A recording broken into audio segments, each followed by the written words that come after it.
Olá, sejam bem-vindos ao Pod Arte, um canal voltado para artistas e talentos de Brasília para o mundo. E o papo de hoje está bem gostoso. O nosso artista transita entre os palcos, as telas e os bastidores da comunicação. Ele que é cearense de nascimento e brasiliense de coração. Ele é um artista, ator, jornalista, escritor. É ele o nosso artista. Seja bem-vindo, Danilo Castro. Obrigado, Rai. Eu amei essa apresentação. Vou emoldurar, assim, ó, imprimir e emoldurar na sala da minha casa. Gravaram aí, né? Vamos imprimir. Obrigado, para mim é uma honra poder estar aqui com você, estar participando desse projeto que você está encabeçando aqui na apresentação. Eu acho que a gente aqui em Brasília precisa muito de espaços assim, né, que visibilizem as nossas mensagens-chave, o nosso desejo, o nosso estar no mundo e sem dúvida alguma isso aqui é um espaço de potência para nós. Obrigado. Muito feliz e grata por você ter aceitado o nosso convite. E já vou começar com aquela pergunta sobre arte. Quando e como a arte foi inserida na tua vida? Eita, vai ser um pouco terapia, né? Um pouco terapia. Olha, vamos lá. Eu acho que eu sou artista de essência, assim. Eu não lembro da minha vida sem eu querer ser artista. Desde muito cedo, assim, eu acho que eu tinha 4 anos, quando eu comecei a apontar para a televisão e dizer para minha mãe e para o meu pai que eu queria estar na televisão. Então eu 4 anos? 4 anos de idade. Eu apontava. E aí, dos 4 anos de idade até eu conseguir fazer alguma coisa na televisão, foi lá para os 15, 16 que eu comecei a fazer alguns comerciais em Fortaleza. Eu comecei a fazer teatro ali na igreja com 14 anos. Mas eu acho que antes disso tem uma coisa que é essencial falar. Eu sou filho de pai e mãe surdos, que é uma condição que a gente chama de CODA. É uma sigla universal para Child of Deaf Adults, que basicamente significa filho, ouvinte de pai e mãe surdos. E eu acho que o fato de ser filho de pai e mãe surdos, de pessoas com deficiência que precisam utilizar as mãos, o corpo, a expressão para se comunicar, foi o que me levou para esse desejo de querer estar no teatro, de querer estar nas artes, de querer estar utilizando o meu corpo como instrumento de trabalho. Eu penso que é quase como se fosse as violências e negações que o mundo, né, colocou diante da condição dos meus pais geraram uma espécie de uma compensação, sabe, na minha vida, assim. Então, naturalmente, eu fui levado para esse lugar de querer me expressar. E olha que eu era uma criança, assim, muito oprimida, muito tímida, né? Às vezes eu olho para mim e fico, eu era muito tímido, mas na verdade eu acho que eu era oprimido. Mas mesmo assim com um desejo, assim, latente, um fogo, assim, de querer fazer coisas grandes, assim. E aí essas coisas começaram a acontecer ali a partir dos 14, 15, que eu começo a me profissionalizar, a fazer alguns cursos. E aí depois vem as formações, enfim, e daí começa. Você se lembra, fala assim, esse foi o ponto inicial, esse foi o marco. Aqui, de fato, começou a minha carreira na arte.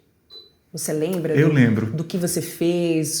Foi espetáculo? O que foi que aconteceu? Eu lembro. Eu costumo marcar, a partir do momento que eu comecei a fazer um curso, que era um curso da Prefeitura de Fortaleza, acontecia na Secretaria de Cultura Municipal, um curso aberto para a juventude, um curso de teatro. E aí o professor de teatro desse curso, ele juntou alguns alunos ali e montou uma espécie de Bumba Meu Boi. E a gente circulou por algumas comunidades em Fortaleza apresentando esse espetáculo e eu fazia um boi, que era uma máscara, um boi, né, um boi estilizado, era uma máscara de boi, mas uma roupa de humano, né, assim. Então eu acho que ali começa o meu primeiro trabalho, porque ali eu recebi meu primeiro cachê como artista. Então eu sinto que ali começa. Antes disso, eu tinha feito a animação de festa, que eu não acho que é arte, mas de alguma forma era uma experiência, porque eu fazia o Visconde de Sabugosa, eu fazia o Cascão, fazia o Mickey. Eram brincadeiras e experiências cênicas, né? Recebia também um cachê ali, mas não dava para considerar aquilo uma apresentação artística, um processo criativo. Estou atuando. Não tinha, mas era uma experiência de contato mesmo, a partir de alguma linguagem que lidava com a cena, e eu estava ali meio que ganhando, tirando um dinheirinho para usar esse dinheirinho ali na minha vida de adolescente. Mas acho que eu demarcaria isso. O Valden Luiz foi o professor, é um grande diretor em Fortaleza. Foi o diretor desse curso. Que delícia. Dentro desse mundo da arte e o jornalismo, né? Porque você tem formação nessas duas áreas. Como é que você concilia as duas? Olha, por muito tempo eu também me senti, às vezes, quando eu olhava para a trajetória de artistas, dos meus amigos, eu pensava que eu era menos artista porque eu também era jornalista. E eu ficava sempre numa sensação de que eu precisava escolher. Acho que você também deve passar por isso, que você também é atriz, né? Eu sempre tinha essa sensação de que eu precisava escolher, assim, eu tô pisando em 2 lugares ao mesmo tempo, é como se eu estivesse aqui meio em cima do muro, eu preciso definir. Parece que não está se dedicando muito, né? Mas ao mesmo tempo, a carreira como jornalista foi uma carreira que se abriu muito rápido na minha vida ali. Desde os 23 anos eu fui jornalista do Jornal O Povo, depois me tornei colunista, repórter. E aí dali eu comecei a entender que eu gostava desse lugar de ser repórter. Era repórter de cultura, tinha passado pela economia, cotidiano, mas foi em cultura que eu me encontrei. Depois eu publiquei um livro também nessa época que falava sobre teatro de grupo, foi o meu primeiro livro. E eu acho que ali eu fui entendendo que eu gostava muito de fazer comunicação também. E aí, com o tempo, eu comecei a ter esse dilema, né, de me achar menos artista porque eu ocupava meu tempo. Ao mesmo tempo, eu também via sempre os meus amigos passando muitas dificuldades como artista, né, porque é uma carreira sazonal. Uma hora tu tá acontecendo, tem muito trabalho vindo, dinheiro entrando, outra hora você tá ali resistindo, não ganha nenhum edital, as coisas não estão acontecendo. Então, é pendular, é um processo de muita resistência quando você escolhe somente o caminho da arte. E aí, ter esse outro lugar da comunicação, que era um espaço que eu também conseguia expressar o meu talento, me expressar por meio, né, daquilo que eu acreditava, por meio do jornalismo, isso foi também o que me deu segurança e foi o que me trouxe para cá, o que fez eu sair de Fortaleza até Brasília para começar a trabalhar com comunicação e participação social e comunicação em políticas públicas, que eu amo fazer isso, é o que eu faço até hoje, e nem por isso sou menos artista. Boa. Eu entendo que, na verdade, uma coisa potencializa a outra, porque eu consigo qualidade de vida, eu consegui estruturar uma vida decente para os meus pais, que tinham muita necessidade, né? Então, eu acho que, de alguma forma, a carreira de jornalista, de comunicador, gerou base e estrutura para eu hoje estar nesse lugar me potencializando como artista com a segurança de que eu não vou passar uma grande crise, uma grande dificuldade que muitos dos meus amigos passam de forma constante, assim. Nossa, gente, incrível, incrível. Você acha que o jornalismo é arte? Não. Não? Eu acho que é alguma coisa com arte, mas não é arte. Eu acho que pode ser quando você, por exemplo, assiste um documentário. Aí você ali trabalha alguma linguagem jornalística misturando com algum olhar estético, assim. Mas o jornalismo nu e cru, não, eu acho que jornalismo é jornalismo. Jornalismo é outra coisa. Mas não significa, por exemplo... não significa que ele não possa beber da arte, né? Eu trabalhava praticamente com jornalismo literário, né? Eu escrevia num caderno, numa coluna de opinião, num caderno de arte... e eu deixava, assim, sabe, a literatura fluir pela ponta dos meus dedos, era muito mais poético, porque tinha esse espaço de liberdade. Mas não dá para dizer necessariamente... o jornalismo é arte, né? Ao mesmo tempo, eu também fico pensando, assim, no trabalho dos cronistas, né? Crônica é um retrato do tempo, e, em geral, quem escreve crônica é jornalista, né? E aí, quando você junta um compilado... Então, eu acho que depende também da forma como o autor daquele produto denomina o seu produto.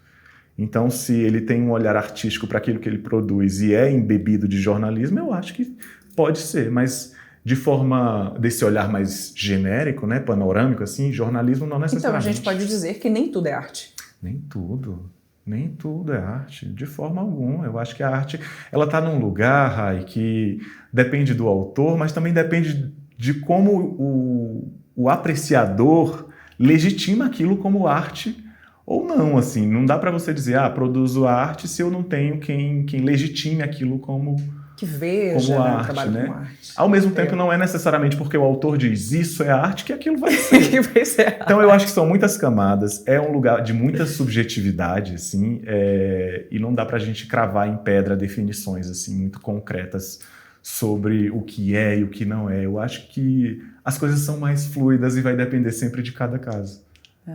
Boa. Como é ser artista em Brasília? Olha, eu acho que Brasília abriu as portas para mim de um jeito muito interessante. Eita, que agora vai ver. Muito interessante. Eu fiz a faculdade de artes cênicas em Fortaleza e construí uma trajetória muito bonita por lá. Tinha alguns coletivos de teatro, tinha um trabalho muito experimental também na área da performance.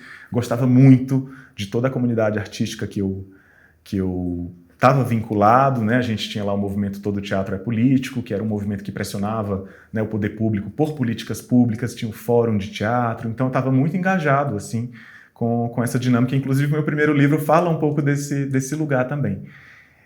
Mas quando eu chego aqui, obviamente que de primeiro eu não consegui me conectar assim, de cara, e eu foquei na oportunidade que o mundo abriu. Uma vez eu fui no terreiro e Exu me disse assim, você tem que caminhar pelo caminho que floresce, porque eu estava me questionando assim, por que não está acontecendo nada nas artes?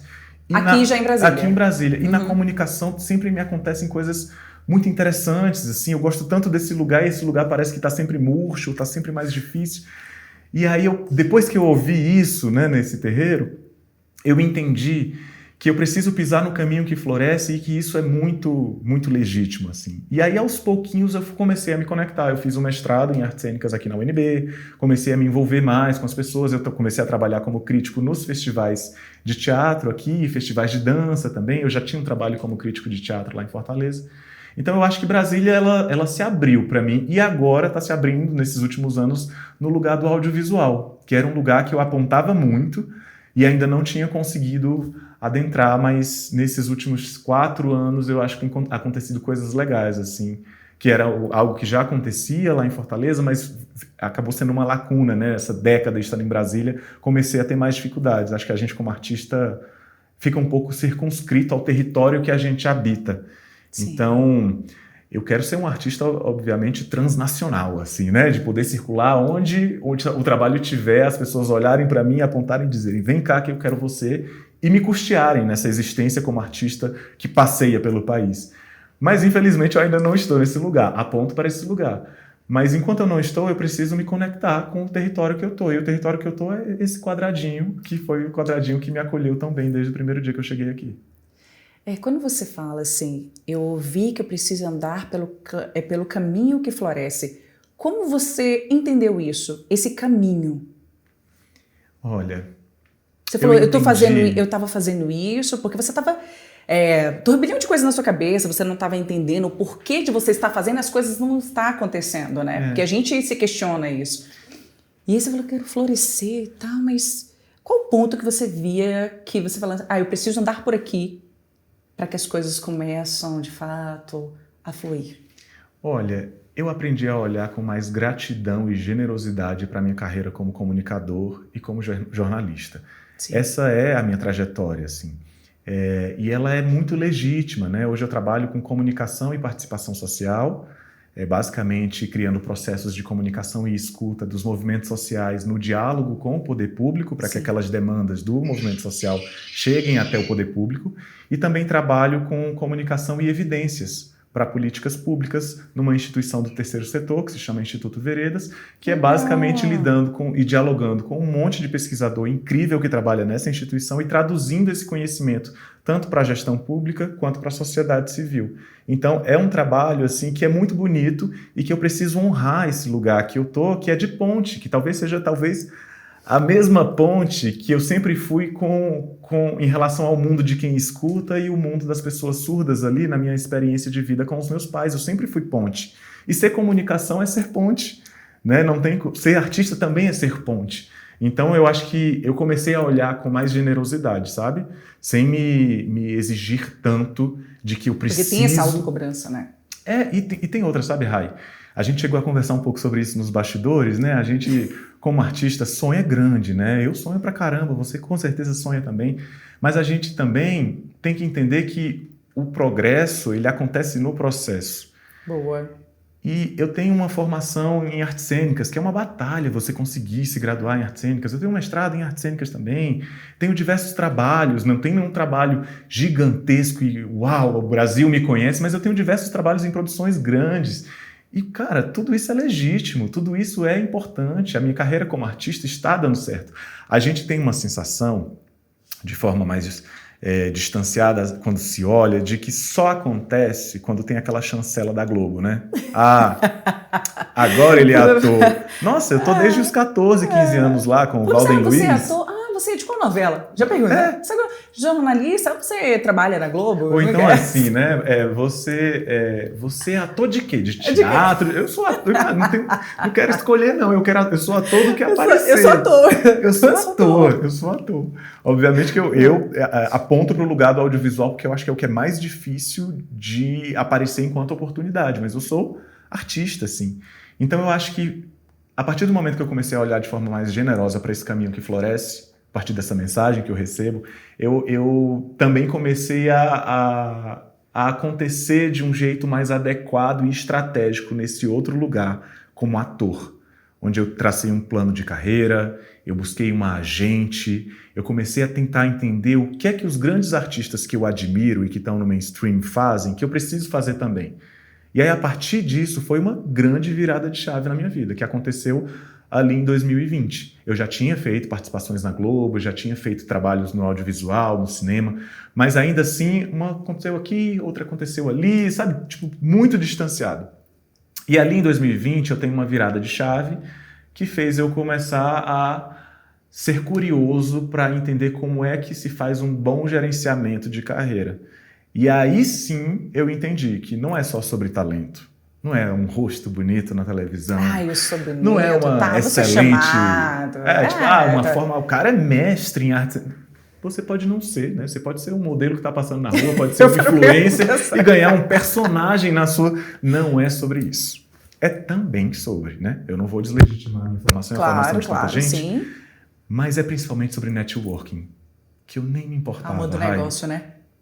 Networking, eu comecei a olhar para isso como um lugar, que é aquilo que eu também comentei com você. Eu comecei a olhar os créditos dos filmes, todos os filmes que eu gostava. E eu olhava os créditos e via direção de elenco, produção de elenco. E eu procurava a pessoa no Instagram e comecei a acionar todas essas pessoas e mandar um material de qualidade para essas pessoas. Então, eu não me preocupava, por exemplo, eu tinha algumas fotos ali, porque eu já tinha feito também trabalho como modelo, mas umas fotos completamente defasadas, desatualizadas, sei lá, eu tinha 23 anos e estava com quase 30, mandando as fotos dos 23. Então eu entendi que eu preciso todo ano renovar o meu material de ator, eu construí uma identidade estética a partir da moda também, que era uma coisa que eu não me importava, eu estava sempre num lugar meio básico, assim. Eu comecei a me afirmar mais também nesse lugar que eu ocupo, né, de homem gay, de homem que vem de origem periférica, de uma pessoa que vem também de uma família que tem as suas questões de diversidade, que tem uma luta por mais acessibilidade. Então tudo isso passou a fazer parte da minha identidade como artista, da minha expressão como artista. Eu acho que quando eu comecei a deixar de ser o artista neutro que quer ocupar todos os espaços e passei a ser esse artista que tem essa mensagem para dar para o mundo, as coisas começaram a acontecer mais, começaram a florir também do lado de cá. Então eu acho que eu estou com os dois ramos florindo, assim, ó. Queria que fosse mais rápido, mas tá sendo no tempo que tem que ser. Gente, ser artista é uma máquina. Eu até me perdi assim, falei, o que ia perguntar mesmo? Que ele já fez assim, Que delícia saber que você já teve essa virada de chave e que tem pouco tempo, né? 4, 5 anos. Quando você falou que tava assim, pego aqui, pego lá e tal, eu tô perdido, era a sede de ser reconhecido? Ou de não saber o que fazer? Não, é uma pergunta curiosa, assim. Eu tenho um irmão que também é artista. E é um grande artista, ele é músico. Músico, professor, e ele é multi-instrumentista, cantor. Já te espero aqui para poder... Ele está em Fortaleza. Ele está em Fortaleza. Quando meu irmão estiver aqui, eu vou dizer assim... Por favor. Tem esse lugar aqui para você passar. Mas eu acho que... Eu não sei exatamente se eu estava buscando reconhecimento. Mas eu também não vou ser hipócrita de dizer assim, se eu for famoso, um dia vai ser uma consequência. Eu acho que eu sempre apontei para um lugar grandioso. E é para mim um dilema porque eu tenho uma sensação de que eu tenho muita coisa para expressar. É tanto que nunca uma linguagem só deu conta daquilo tudo que eu desejo expressar. Eu também desenho, eu pinto, não profissionalmente. Já fiz isso até profissionalmente em uma determinada época. Nossa, eu morro. Inclusive, tenho aqui um livro para te... Colocar foto e colocar assim, escritor, jornalista, ator, pintor.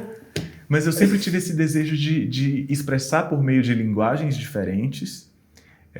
Passei a não ter mais vergonha de me expressar por meio dessas linguagens diferentes, com o desejo de que essa expressão atingisse algum lugar grandioso.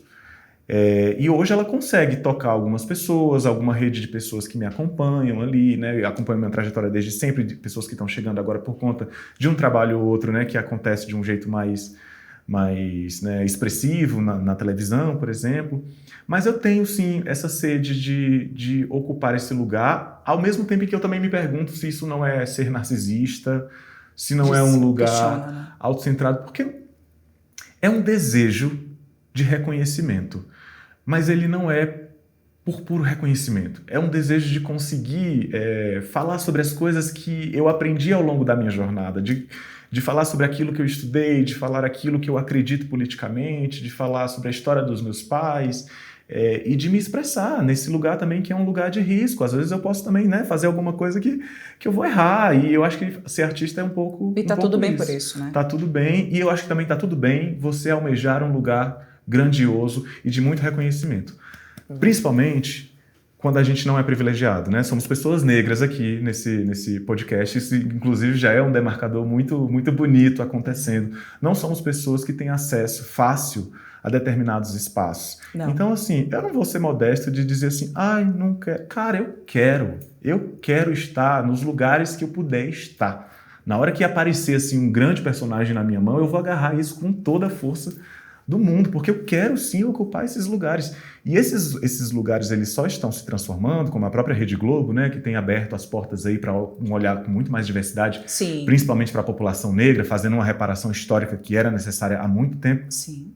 Só está acontecendo, não é porque a Rede Globo está sendo muito legal. Não mesmo. É porque tem gente que está pensando igual a mim, igual a você, que está sonhando grande pra caramba, e entendendo que aquele espaço também é nosso e que a gente precisa sonhar grande. Se eu ficar sendo modesto, eu não vou ocupar esse lugar e não vou transformar esse lugar. Então acho que é por aí, Rai. Uau. Quer ser famoso? Sim.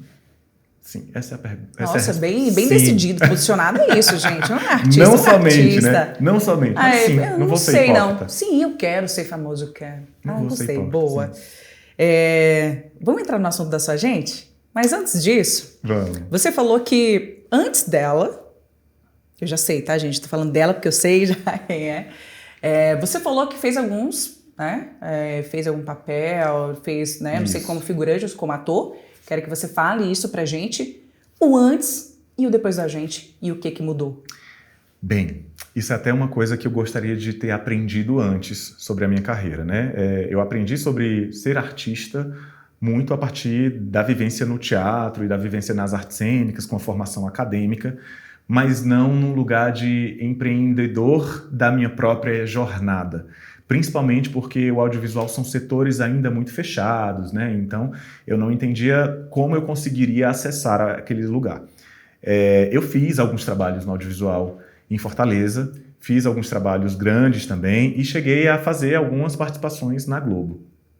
Mas eu não tinha uma coisa que era fundamental, que era uma agente. Aí foi em 2020 que eu conheci uma pessoa chamada Cissa Castelo, simplesmente porque eu vi um anúncio dela dizendo que faria uma consultoria no Instagram, assim, para pessoas negras. Estava na época do assassinato do George Floyd, e aí a consultoria seria para justamente muitos artistas brancos, pessoas, né, brancas, começaram a tentar fazer algum tipo de reparação. Seria uma consultoria gratuita. E a Cissa Castelo é simplesmente, eu não vou dizer a maior porque eu acho que é muita autoridade, mas uma das maiores diretoras de elenco do país. E eu me inscrevi nessa consultoria e descobri que foram 400 pessoas que participaram. Ela fez várias salas online de direcionamento. E ali ela falou assim, não dá para ser artista buscando o lugar que vocês estão buscando se vocês não tiverem um agente. E eu não estou falando de agência, eu estou falando de agente. Uma pessoa que vai empresariar e construir com você a sua jornada dentro do caminho do audiovisual. E aí isso ficou na minha cabeça. Eu falei, como? Essa é a questão. Como eu vou ter um agente? Eu comecei a procurar quem eram os agentes. Aí eu fui lá no Instagram do Ícaro Silva. Quem é o agente do Ícaro Silva? Fui no Instagram da Sabrina Sato. Quem é? Fui no Instagram do Marco Nanini. Fui no Instagram de todas as pessoas que de alguma forma eu acompanhava ali no Instagram, sejam as mais famosas, as mais pop, até aquelas que são consideradas, né, o supra-sumo das artes. E eu comecei a procurar quem eram os agentes dessas pessoas. E eu fui cara de pau. Eu saí mandando e-mail para todo mundo. Todo mundo. O que você mandava? O que tinha nesse Oi, e-mail? eu me chamo Danilo, esse é o meu material, essas são as minhas fotos de trabalho, aqui um self-tape, eu gostaria muito de ser agenciado por você. Aí eu não recebia respostas, né? Obviamente, muita gente assim não se importou com isso, Mas ignorou. aí você saiu mandando para todo mundo. Mandei. Mas a Cissa Castelo, ela respondeu e ela construiu essa ponte com a Dude. A Cissa era diretora de elenco e a Dude é minha atual agente.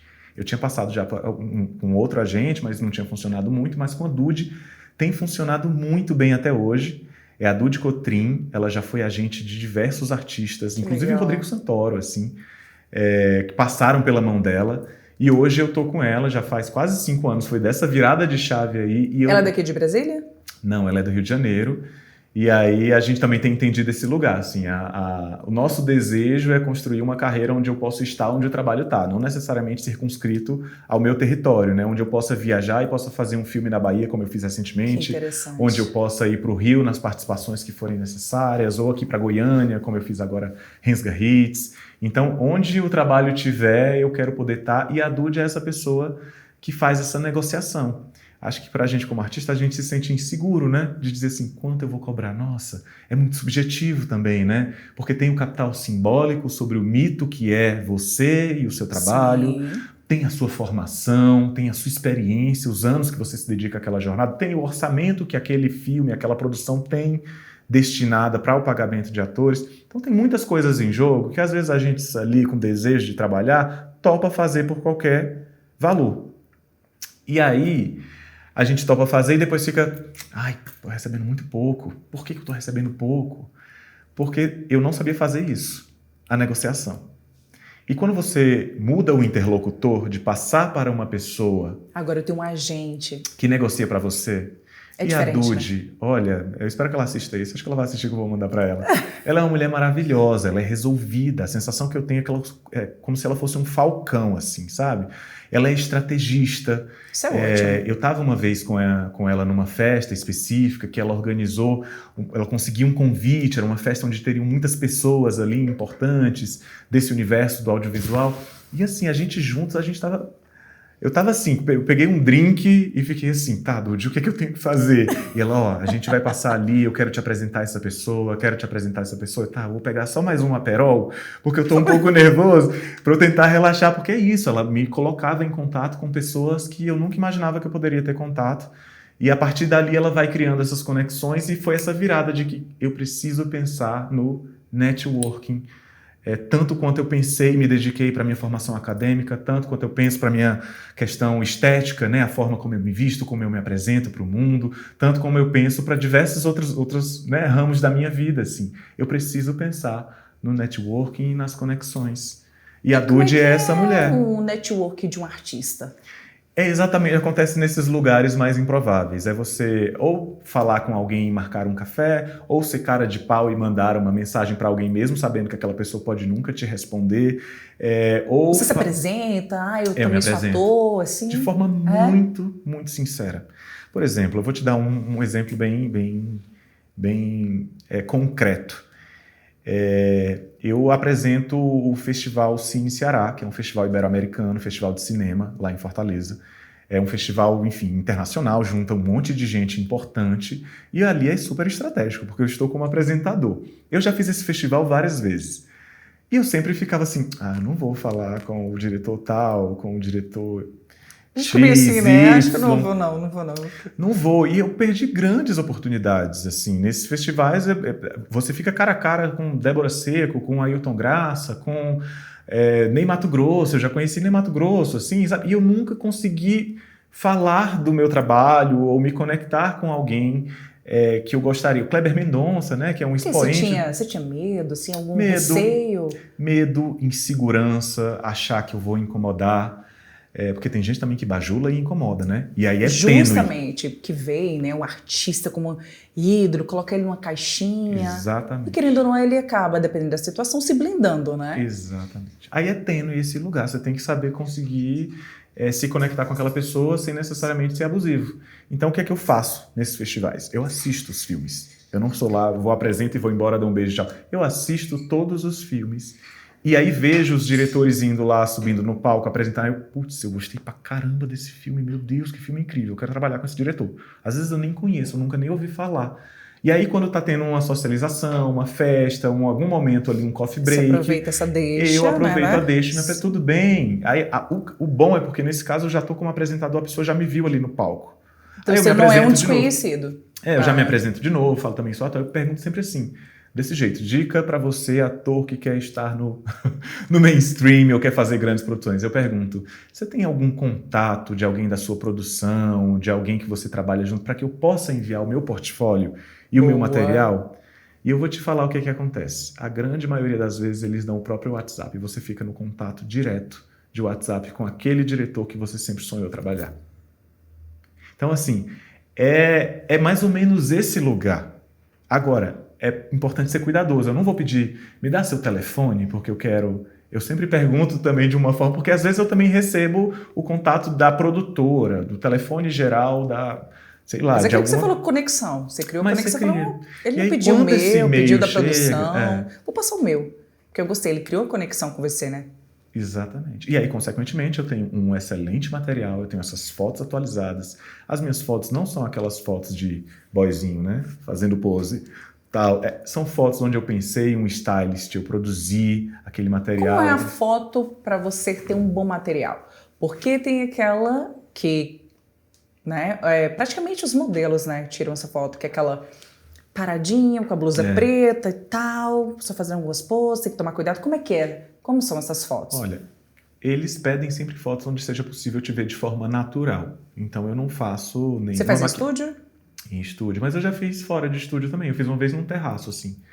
Então eu não faço maquiagem, não faço nada muito elaborado no sentido de, né... Que tenha muita informação, né, de cores. E tal. Mas, ao mesmo tempo, eu também penso uma pegada, assim, de looks. Eu vou para um lado... E aí é a forma como eu, Danilo, quero me mostrar para o mundo. Eu tento me mostrar de um jeito mais fashionista. E aí eu tomo cuidado porque é como se fosse assim, um fashionista, mas no lugar da elegância, sem ir pro over, né? Que tem o fashionista over, e que eu acho maravilhoso também, tá? Mas eu quero estar nesse lugar e tal, então eu construo minhas últimas fotos de trabalho, foram feitas aqui em Brasília. Aliás, uma delas recentemente em Fortaleza. Eu fiz pensando toda a produção de moda, então eu troco 2, 3 looks, assim, mas são looks específicos, assinados, que antes nem me importava, eu achava que eu tinha que estar de qualquer jeito, numa foto sorrindo e pronto. E aí, com essa virada também de chave, eu percebi que eu precisava ter boas fotos, renovadas. Um bom profissional, né? Eu tinha um vídeo... Já te indico um, Wander. Eu tô sabendo, a turma aqui da produção é maravilhosa. Isso, excelente fotógrafo. E aí, consequentemente, ter bons vídeos também. E aí, eu acho que por isso que também bate num lugar que o dinheiro que você tem para poder investir nesse processo ou não. Porque você precisa ter uma grana para poder ter um bom look assinado por um estilista para estar num lugar. Então, você precisa ter uma grana para fazer boas fotos em estúdio. E quando você é um artista que é da periferia, como é que você faz? Né? Boa. Então, assim, você precisa ter uma grana para poder ter um bom videobook, né? A não ser que você manje de edição ali. Eu acho que você vai tentando um começo ali. Você pode tentar fazer Tem que começar. Faz no seu celular, mas tenta que seja um bom celular. Faz num lugar iluminado, num fundo mais neutro, né? Hoje em dia o acesso a ring light, essas coisas, né? Tá cada vez mais fácil. Uma parede branquinha em casa. Uma parede branca, pede apoio de alguém que manja de fotografia, às vezes com celular mesmo dá para fazer coisas incríveis. E ali você tem um começo ali, você já começa a ter... Então você precisa de boas fotos. Boas fotos e bons vídeos, tá? E agora fala pra gente, pro pessoal que tá em casa, que quer entrar nesse mundo artístico. Que a gente fala muito de self-tape. O que é? O self-tape, inclusive, ele está cada vez mais democrático, né? É basicamente um vídeo com uma cena que você recebe de algum diretor de elenco e você interpreta alguma cena ali, algum personagem. Esse diretor de elenco é a pessoa responsável por escolher quem são os atores que vão fazer parte do filme de um determinado diretor. Então a gente tem ali o filme Ainda Estou Aqui. Alguns atores são convidados, outros atores passaram por uma série de testes para se chegar naquela configuração. A pessoa responsável por isso é o diretor ou diretora de elenco. No caso do Ainda Estou Aqui, a diretora de elenco, fica a dica, sigam ela no Instagram, é a Letícia Naveira. Ela também faz algumas produções na Globo. Então ela, basicamente, quando ela escolhe ali as pessoas que ela acha que funcionam para determinado personagem, ela entra em contato e diz, me manda um self-tape.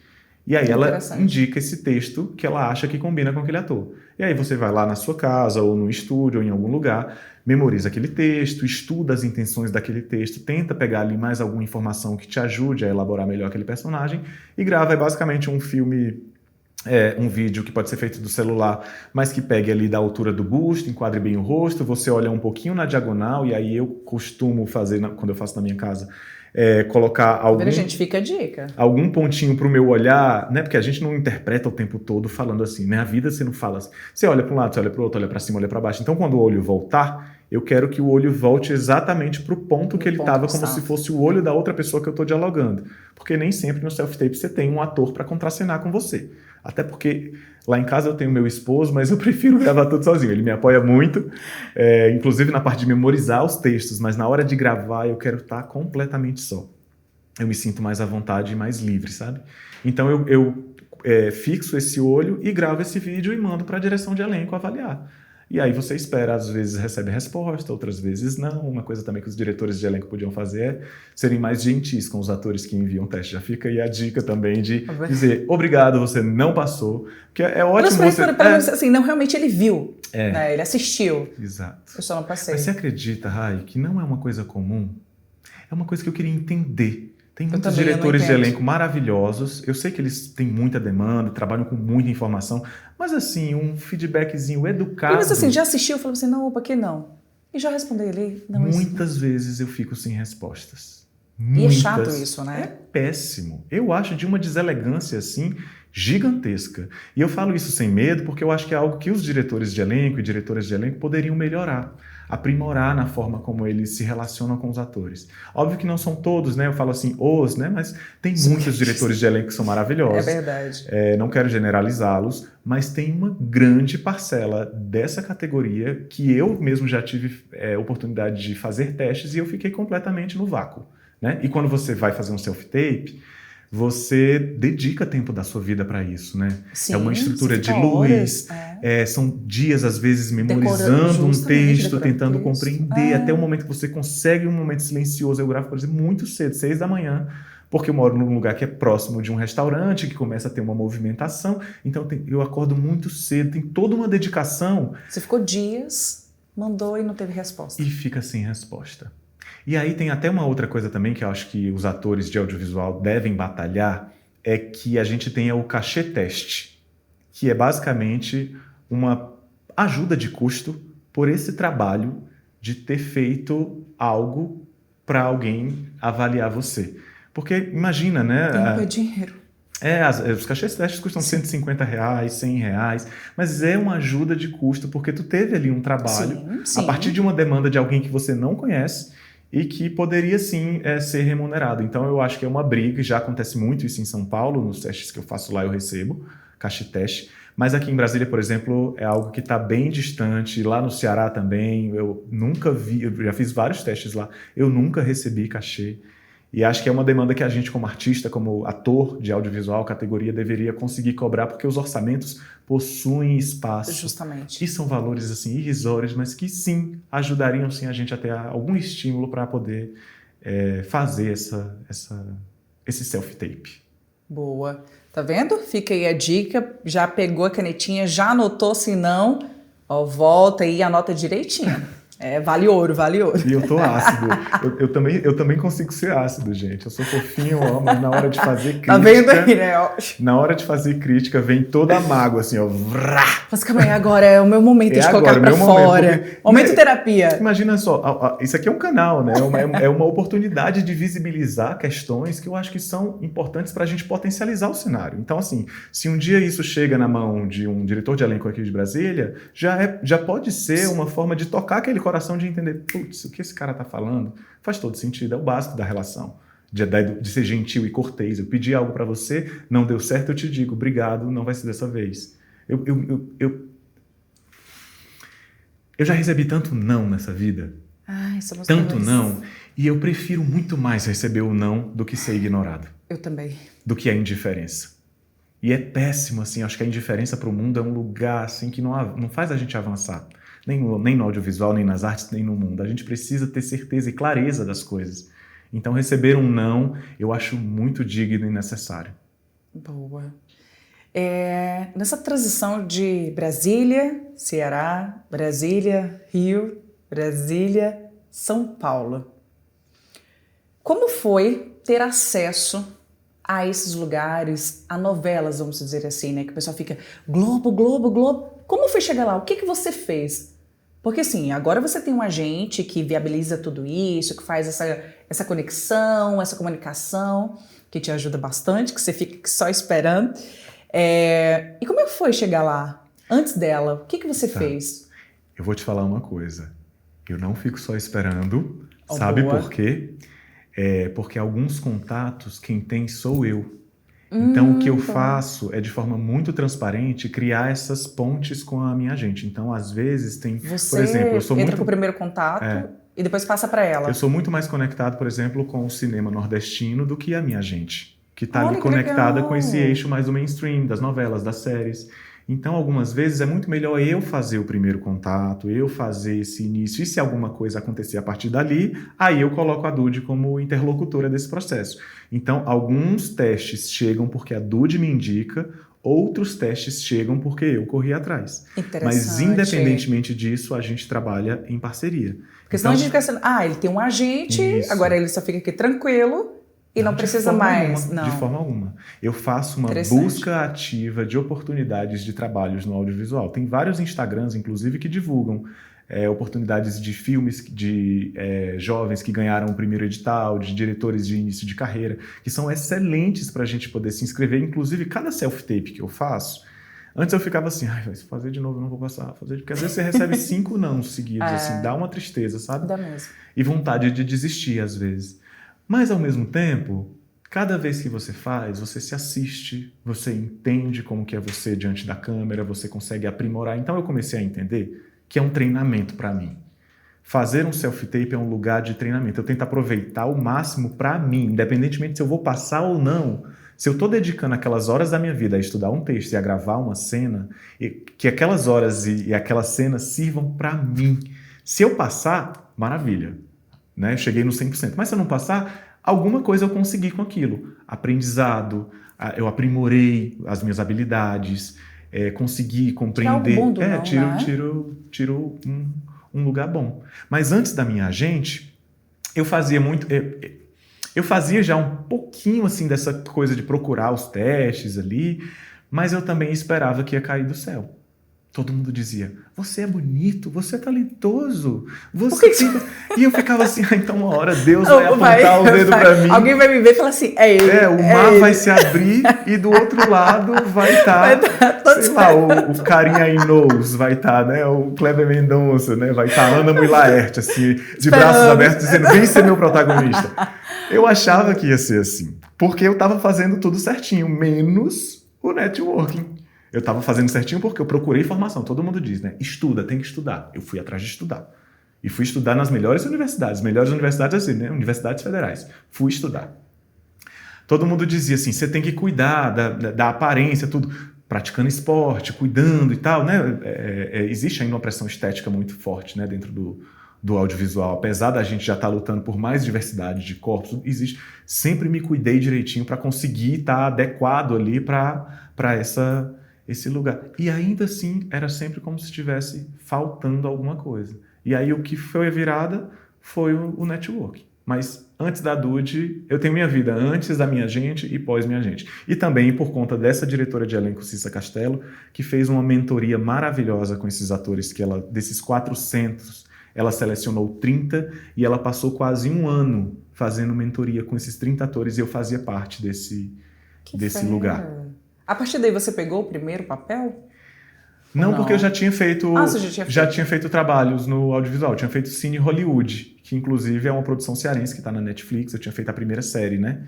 Já tinha sido um filme antes, um curta-metragem, mas a primeira vez que foi série, tem 3 edições, eu fiz uma participação como um cowboy nessa série. Muito legal. Muito Eu legal. acho que você chegou a ver, né? Você mandou o link lá do YouTube, Isso. muito legal. Qual foi o personagem mais desafiador? Eu acho que tem 2 personagens. Um é que eu fiz um vilão numa série chamada Genipapo, Fronteira da Independência. Foi gravada no Piauí, uma série financiada pela Ancine, de 10 episódios. Foi desafiador porque eu peguei um vilão e era um personagem grande, mas principalmente porque ele era um português. Então, eu tive que fazer aula, né, para poder pegar o sotaque. Eu fiquei assistindo um monte de... Você fica até me perguntando, falei, que legal, ele sabe falar. E o personagem caiu assim, ó, para você ver como são as oportunidades. Outro ator ia fazer, um ator maravilhoso, mas por alguma questão ele não pôde ficar alguma questão que era dele, ele não ficou nesse personagem. Então ele continuou na série, num personagem muito bom também, mas menor. Então, assim, foi uma transição. Assim, o personagem apareceu pra mim. Eu tinha feito 5 testes pra essa mesma produção. Eu não aguentava mais eles me disserem assim: manda um teste, agora vai ser um padre. Desse jeito. Vai ser um soldado. Vai ser não sei o quê. Até que não, você vai ser um torturador. Um cara que vai estar na trama. Aí eu fiz o teste e gostaram do sotaque, da forma, porque era um cara português. E aí foi desafiador porque eu não sabia andar a cavalo, aprendi a andar, fiz aulas de equitação, não sabia nada de espada, imagina. Quem é que sabe lutar espada de sabre? Quem foi? Vocês sabem lutar espada de sabre? Você sabe lutar espada de sabre? Pois é, eu sei. Aprendi a lutar. Essa foi boa. Você sabe? Não, eu sei. A gente tinha treinadores, né? A gente usou as espadas do exército, assim, um negócio lindíssimo nesse trabalho. E aprendi a fazer espada de sabre. Então foi cavalo, espada de sabre e sotaque. Eram 3 coisas muito complexas para um personagem só. E eu acho que no desafio disso tudo, no meu medo, na minha insegurança, quando eu hoje assisto o trabalho, eu fico, cara, que trabalho legal. Eu tenho muito orgulho desse trabalho. No meu Instagram tem algumas cenas, tá, gente? No YouTube também. Coloca aí, Genipapo. Eu assisti. Muito legal mesmo. Muito legal. E acho que o outro personagem é de um filme que ainda não saiu. É de um diretor daqui, chamado Israel Córdova.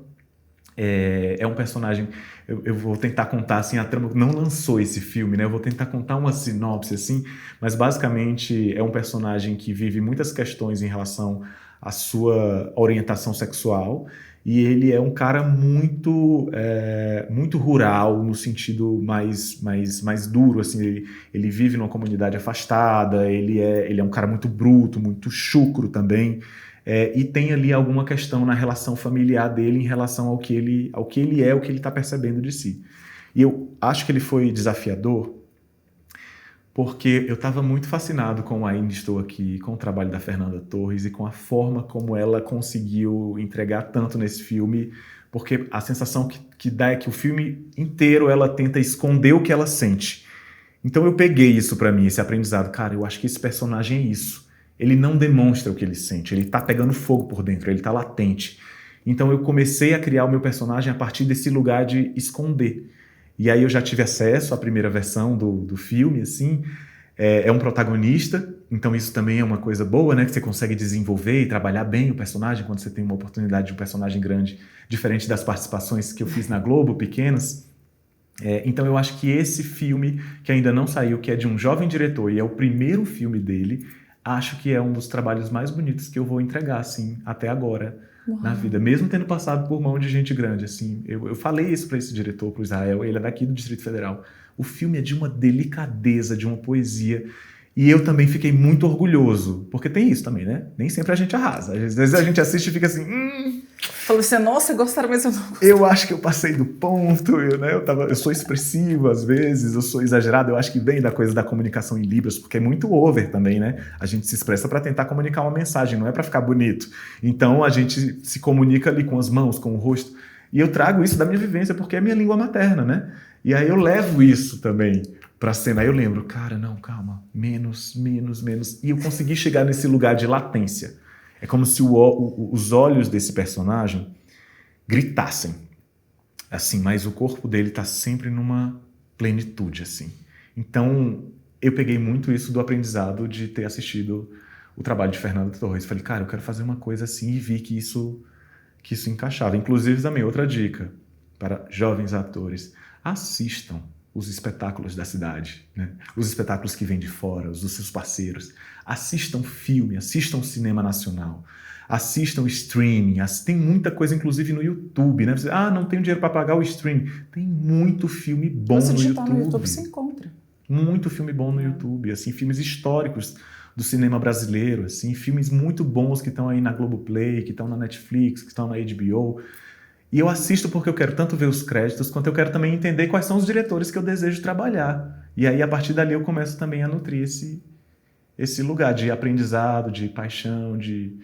Quando eu encontrar aquela pessoa, eu vou saber conversar com ela sobre algo que ela fez, né? Então, é muito nesse lugar. Gente, artista, ele é surreal. E a gente fica assim, aí vai misturando, atuação, jornalismo, e agora eu vou entrar em outra esfera. A escrita. Você também é escritor.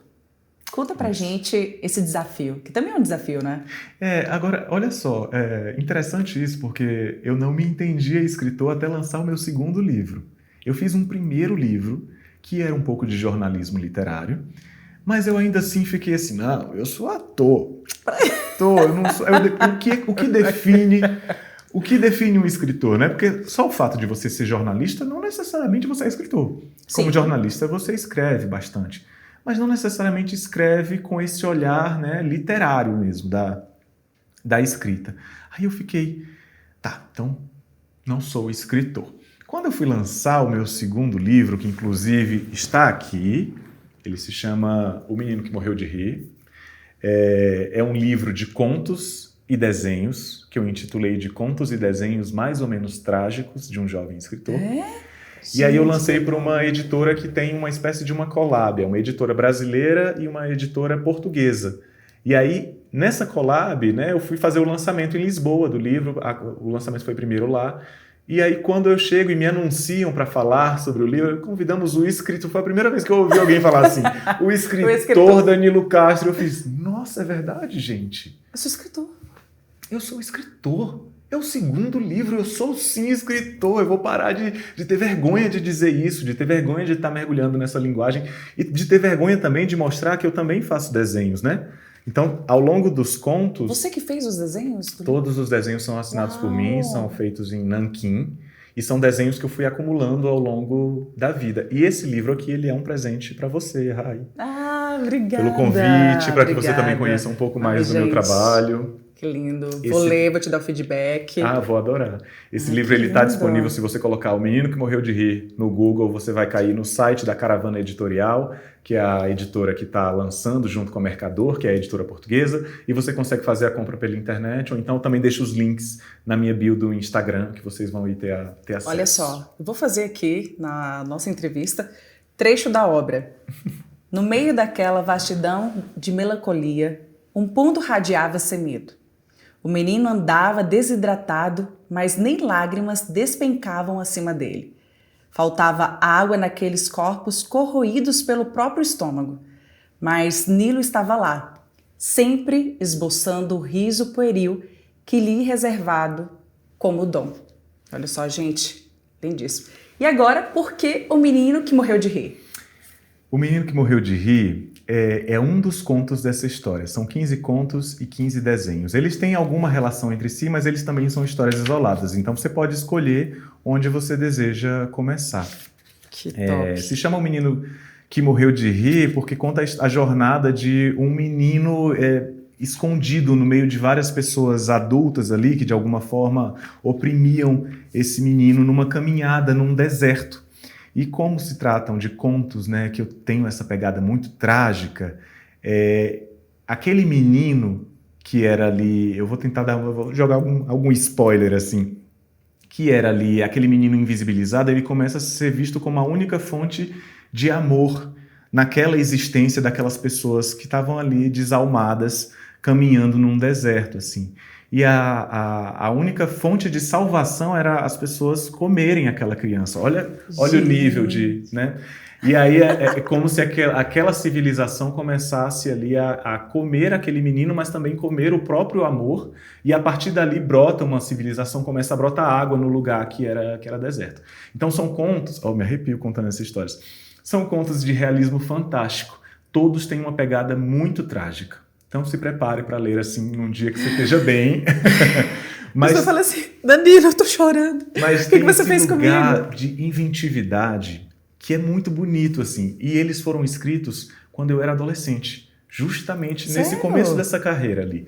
Entre 17 e 19 anos, né? Entrando ali na vida adulta, nessa transição, eu acho que eu estava num lugar de tentando compreender a minha homossexualidade, com muitas questões relacionadas a esse lugar. Tinha um lugar também de sentir-me silenciado, pela perspectiva do racismo também, pela perspectiva do tipo de família, né? Que era a minha existência, de perceber as opressões pela perspectiva do capacitismo mesmo, com os meus pais, que viviam muitas violências, né? Então eles estavam vivendo as violências, mas não necessariamente ouvindo o que eu e meu irmão ouvíamos, que falavam dos nossos pais. Então acho que tem alguma relação com esse lugar, assim. E aí acho que a expressão é muito poética, porque nada eu contei de forma literal. Então você não consegue identificar essa história que eu estou contando agora para você por meio dessa escrita. Isso está na sombra do que floresceu, e o que floresceu foi realismo fantástico. Então tem desde um menino, em geral os protagonistas sempre são um menino, mas tem um menino que se apaixona por um rato, até uma história de uma civilização que precisa comer o corpo de uma criança para que a partir dali comece a brotar água e aquela civilização possa ter sua existência.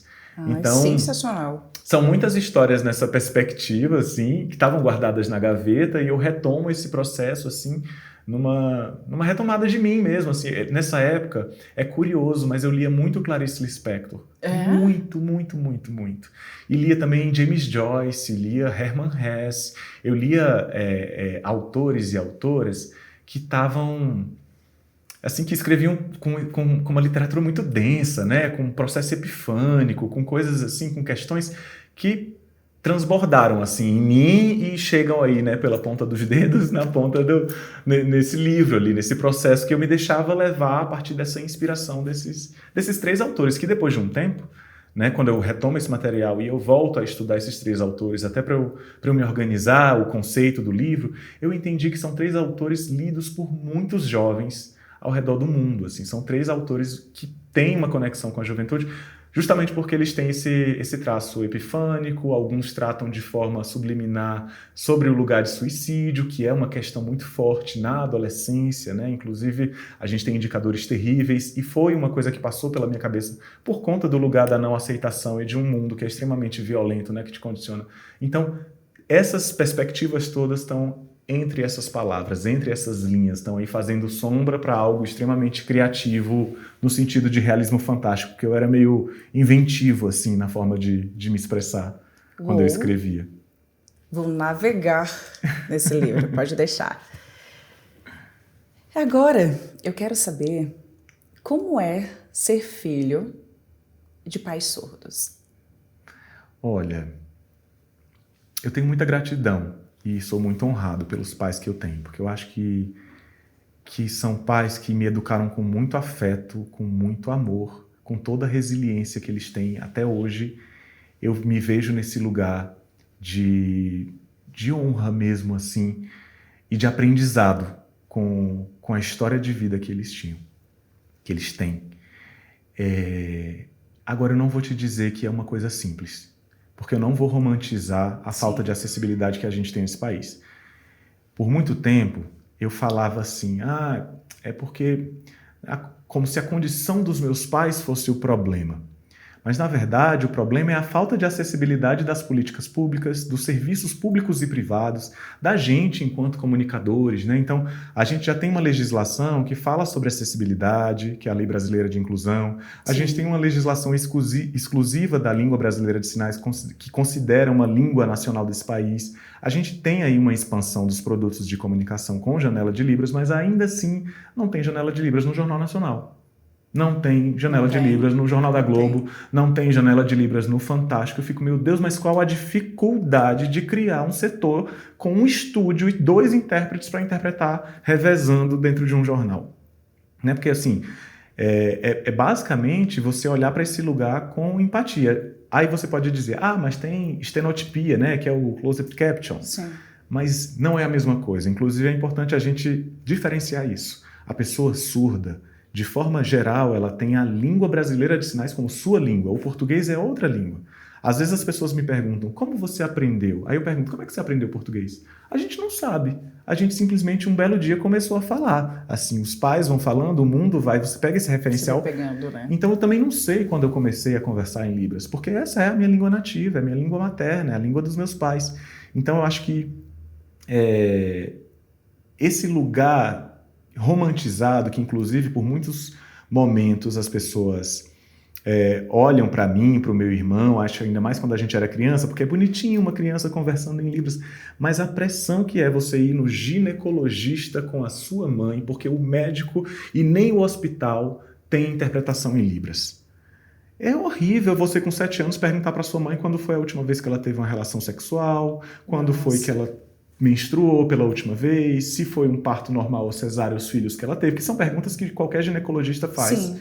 Né? Talvez muitos homens não saibam disso, mas são perguntas meio protocolares e que eu tinha que saber das respostas da minha mãe com apenas 7 anos, porque o médico não era um médico acessível em Libras, né? Fluente em Libras. O lugar não tinha a presença de um profissional. E aí isso, eu tinha 7, tinha 8 anos.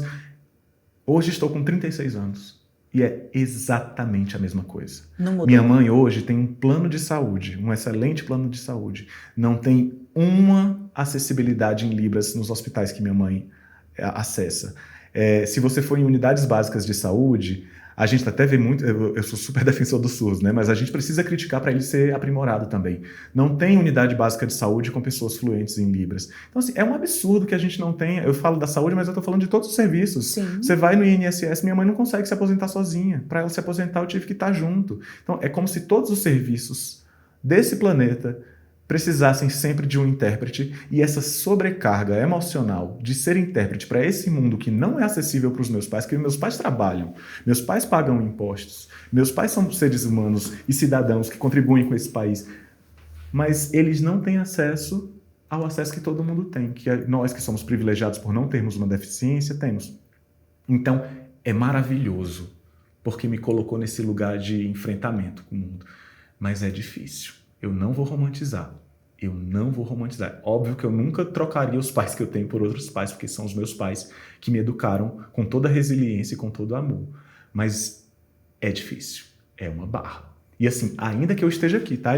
Eles estão lá, meu irmão cuida muito mais presencialmente deles, mas quase todos os dias eu preciso fazer acolhimento emocional. Por exemplo, eu vou falar de forma mais genérica para não expor os meus pais, mas no momento em que eles precisaram de terapia, como é que acha um psicólogo, uma psicóloga para atender os meus pais? Eu tive assim que sair procurando até que eu descobri uma pernambucana. Achei.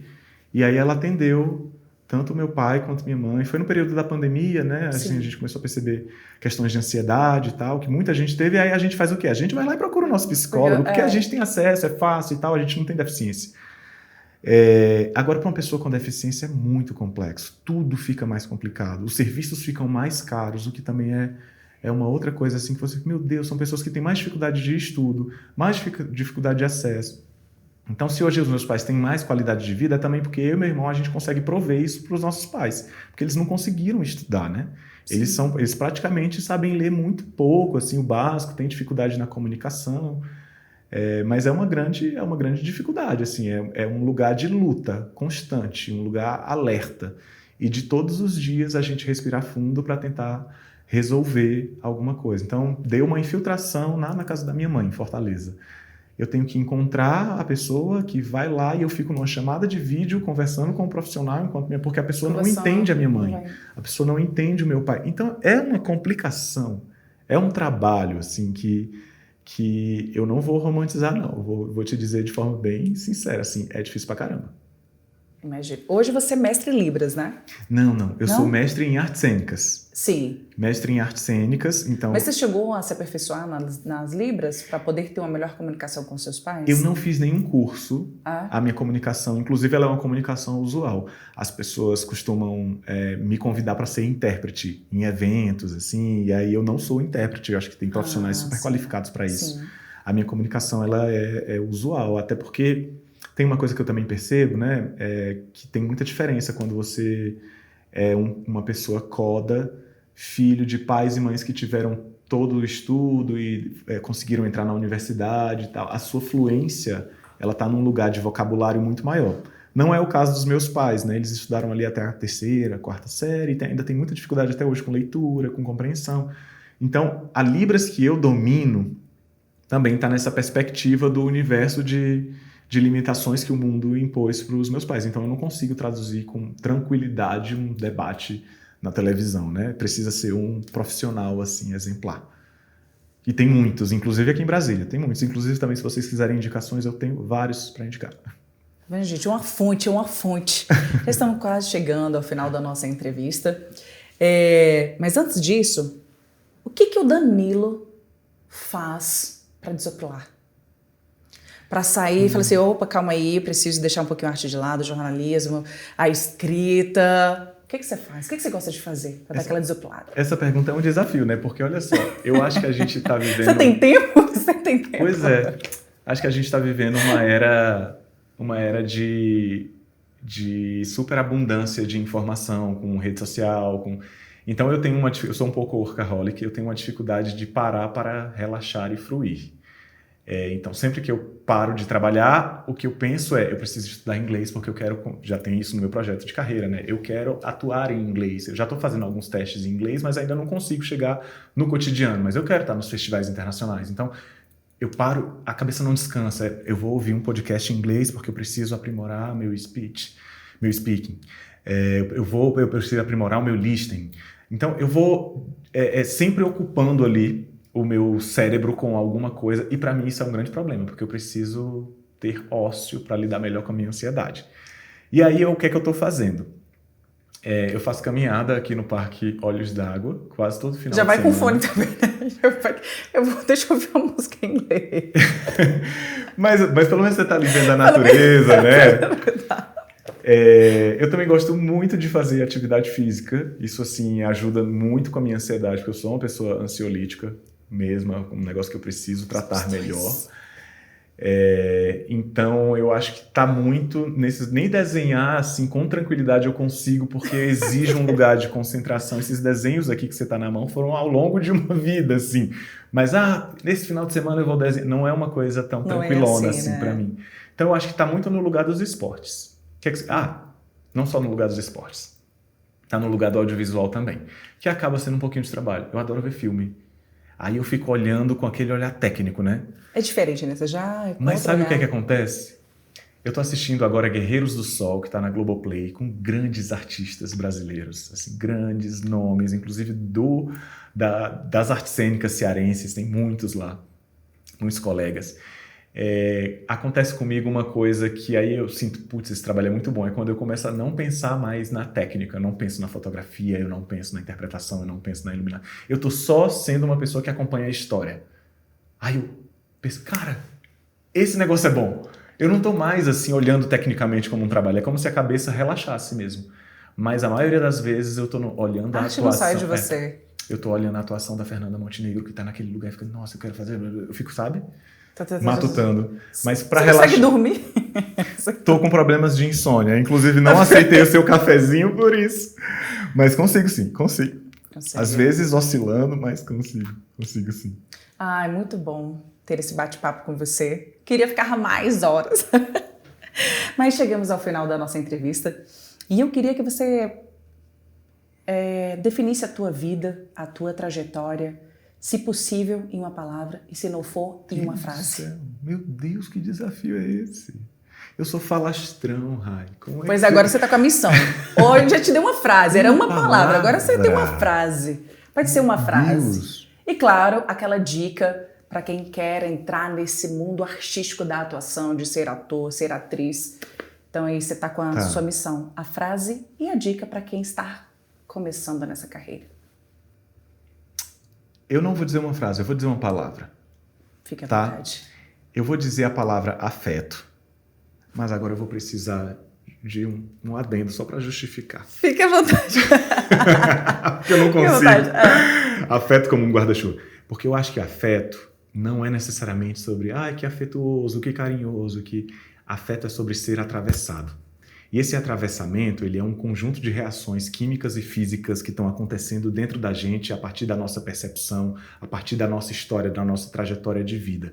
E esses afetos, eles constroem a gente. Então, nós somos corpos com afeto. E esses afetos estão em interação o tempo inteiro. Eu com você, você comigo, a gente, né, sozinho ali, sendo atravessado por milhões de coisas. Então, eu acho que afeto é um pouco caos.